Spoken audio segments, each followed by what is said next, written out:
Hello everyone, and thank you for taking the time to watch this very important video. I want to start by saying I'm not an expert on this subject. I'm just a person who loves to fish and who never imagined having to make a video like this. One that's about protecting our rights to fish. Even saying the words right to fish seems ridiculous to me. I've always thought of it as a God-given right, but recently I've realized that maybe I've taken that right for granted. So why this video? A few Saturdays ago, I was listening to a podcast of the Outdoor Show. Captain Kirk Waltz brought up concerns about a proposed bottom fishing ban scheduled to take effect in 2025. This was the first I've heard about a possible ban on bottom fishing.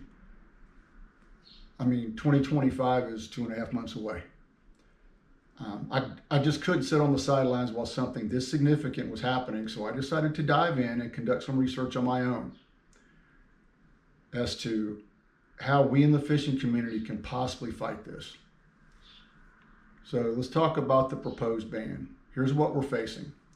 A 2025 bottom fishing ban in Southeast Atlantic federal waters stretching from North Carolina to Florida.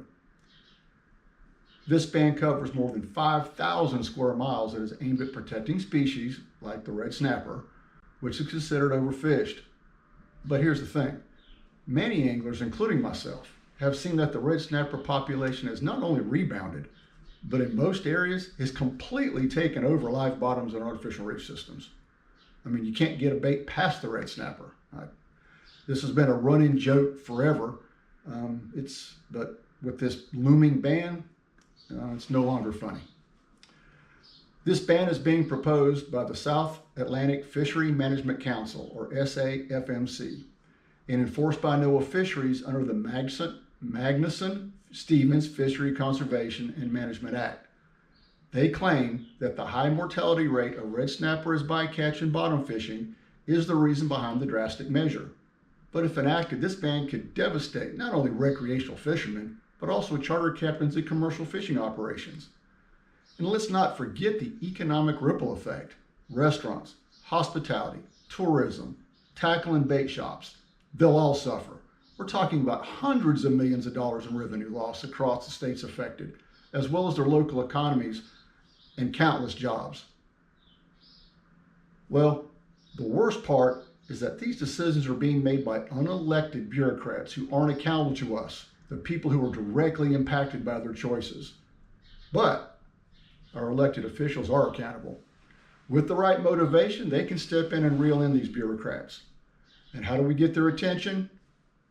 It's age old, money and votes. Let's break it down. The economic impact. In Florida alone, the ban could result in revenue losses exceeding $860 million annually. That's from declines in fishing tourism, charters, the seafood industry, and local businesses. In Georgia, the losses could surpass $90 million annually, affecting tourism and coastal fishing industries. In South Carolina, the estimate is over $195 million annually, primarily hitting the commercial and charter fishing industries in cities like Charleston and Myrtle Beach. In North Carolina, more than $295 million annually could be lost, devastating communities such as the Outer Banks that depend on fishing charters, gear sales, tourism, and seafood processing. In total, that's more than $1.44 billion, with a B, billion in lost revenue across the affected states. And that's just the beginning. Thousands of jobs could vanish, affecting families and livelihoods. So let's talk about something politicians love even more than money. And we all know that's votes. In Florida, there are 1.7 million fishing license holders. In Georgia, 1.08 million. In North Carolina, around 1.49 million. And in South Carolina, roughly 603,000. That's almost 5 million people who hold fishing licenses across these 4 states. And that doesn't even include those in hospitality, restaurants, or tourism sectors who rely on the fishing economy but don't necessarily hold fishing licenses themselves. We must remind our elected officials that these numbers represent more than 5 million voters. That's 5 million plus people who care about this issue and will hold them accountable. Now, in engaging our lawmakers, So now that we know the stakes, we have to get our elected officials involved. They have the power to influence or even halt this ban. But to get their attention, we need to approach this strategically. Politicians may act on their principles, but they are often motivated by the prospect of re-election. The best way to get them to listen is by speaking the language they understand: money, jobs, and votes. We must highlight the catastrophic economic and political consequences of this ban. Now let's break it down by state. Florida. Reach out to Senators Rick Scott and Marco Rubio. Florida's coastal economy, which is heavily dependent on both commercial and recreational fishing, could suffer devastating losses if this ban goes into effect. When you contact them, emphasize the more than $860 million in potential revenue losses and more than 1.7 million voters who hold fishing licenses. Remind them that these voters have families, and many of them run businesses that depend on healthy fishing seasons, so the number of voters affected by this ban will far exceed 1.74 million. An important point to raise with Florida lawmakers is that there are better management practices already in place in the Gulf of Mexico that could serve as a model for the Southeast Atlantic.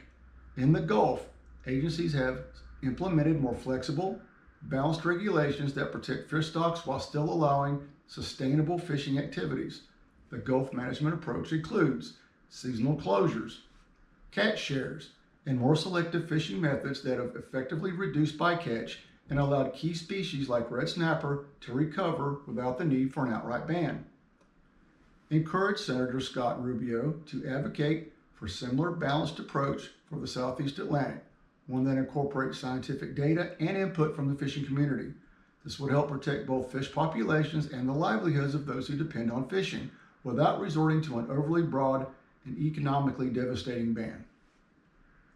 In the state of Georgia, contact John Ossoff and Raphael Warnock.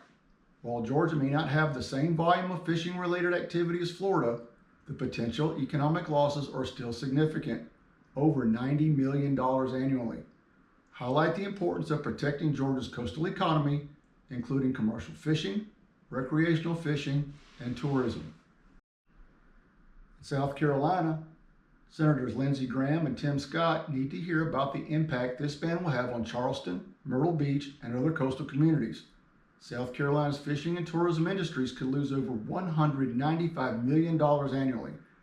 Tell them that the 603,000 voters who hold fishing licenses won't forget who stood by them in their time of need. And finally, in North Carolina, Senators Tom Tillis and Ted Budd should be made aware of the more than $295 million in potential revenue losses to their state. The Outer Banks and other coastal communities will be hit hard by this ban, impacting not only local business, but also the state's cultural identity, which is deeply tied to fishing. When you reach out to your representatives, be clear, concise, and respectful. Let them know that the economic impacts are only part of the story. The livelihoods of thousands of people are at risk. We need our lawmakers to support balanced, science-based management that protects both fish populations and the fishing economy. So now, I want to emphasize again, I'm not a lawyer, but through my research, I've come across several potential legal remedies that could be worth pursuing. If we can find the right legal experts, these challenges could help us fight this ban and protect our rights as fishermen. The first is the Administrative Protection Act challenge. Grounds for the challenge. We can challenge the ban under the APA if we can show that the South Atlantic Fishery Management Council, or SAFMC, or NOAA Fisheries didn't follow proper procedures. This could include failing to consider all relevant scientific data, not allowing for adequate public comment, or not being transparent in their decision-making process. There's also the arbitrary and capricious standard. A legal challenge could argue that the ban is arbitrary and capricious if it lacks sound scientific basis or if the data used to justify the ban is flawed or outdated. We could gather evidence to show that decision was made without proper justification. And moving on to the Magnuson-Stevens Act requirements. The Magnuson-Stevens Fishery Conservation and Management Act requires fishery management decisions to be made based on the best available science. If the science behind the ban is outdated, incomplete, or contradicted by other credible studies, we could challenge the ban on those grounds. We could also argue the ban doesn't meet the national standards of the Magnuson-Stevens Act, which require fishery management measures to prevent overfishing while still achieving optimum yield. If less restrictive measures could achieve the same results, that might be grounds for a legal challenge. And I'm going to refer again to what the state of Florida does in the Gulf of Mexico. There's an economic impact analysis that's required. Under the Regulatory Flexibility Act, or RFA, federal agencies must consider the economic impact of regulations on small businesses and explore alternatives that would minimize that impact. If the SAFMC or NOAA Fisheries didn't adequately address the economic repercussions on small fishing operations in coastal communities, this could be basis for a challenge. I would argue, based on the numbers that I've already cited, I'm not particularly convinced they did that. Similarly, under the National Environmental Policy Act, or NEPA, the government is required to prepare a detailed environmental impact statement, or EIS, for any major federal action that significantly affects the environment. This includes considering social and economic factors. We could argue that the EIS for this ban was insufficient or did not explore viable alternatives. Once again, refer to the Gulf of Mexico. Due process claims. If fishermen and other affected parties weren't given fair opportunity to participate in the decision-making process, like if there wasn't enough notice for public meetings or comment periods, there could be a due process claim. We would need to argue that the ban was enacted without meeting the legal standards for fairness and transparency. Then there's state lawsuits against the federal government. States like Florida, Georgia, South Carolina, and North Carolina could file lawsuits against the federal government if they believe this ban oversteps federal authority or infringes on state rights. For example, if a state can show that its own fishery management practices are sufficient to protect fish stocks, it could argue that the federal ban is unnecessary and overreaching. And broken record here, I'm going to refer again to what the state of Florida has done in the Gulf of Mexico. It's right there in front of them. Okay, for those of us that aren't lawyers, there's still plenty of things we could do to help fight this ban. Participate in public comment periods held by the South Atlantic Fishery Management Council, SAFMC. This is one of the most effective ways for us to voice our concerns directly to the people making these decisions. The next meeting dates in 2024 are October 22nd through the 24th in South Carolina, and in December 2nd through the 6th in North Carolina. Please, if you can, attend these meetings or participate via webinar to make your voice heard. Upcoming SAFMC meetings in 2025 include March 3rd through the 7th in Jekyll Island, Georgia, June 9th through the 13th in Cape Canaveral, Florida, September 15th through 19th in North Charleston, South Carolina, and December 8th through the 12th in Kitty Hawk, North Carolina.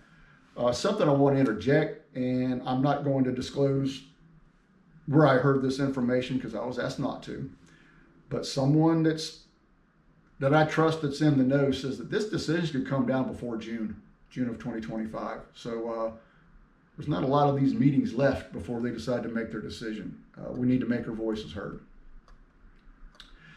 We can also form coalitions. We need to come together as a fishing community, reach out to fellow anglers, local businesses, and anyone who is affected by this ban. Together we can raise awareness and put more pressure on decision makers. When we unite, our voices become much harder to ignore. The proposed bottom fishing ban could forever change the landscape of fishing in the Southeast Atlantic. But we have options. By working with our lawmakers, preparing legal challenges, and engaging in public advocacy, we can push for more balanced regulations. Regulations that protect both fish populations and the fishing economy. Thank you so much for taking the time to watch this video. It's my hope that it will bring more awareness to this critical issue. Please share this video, hit the like button so YouTube's algorithm will distribute this message to more people. Interact in comments, and let's keep the conversation going. Any ideas, suggestions, or resources are welcomed and encouraged. We can only defeat this attack on our fishing rights if we work together. Let's protect our livelihoods, our coastal communities, and their tradition of fishing that has been a part of our lives for generations. Fishermen often care more about conservation than any bureaucrat ever could. We are the stewards of these waters.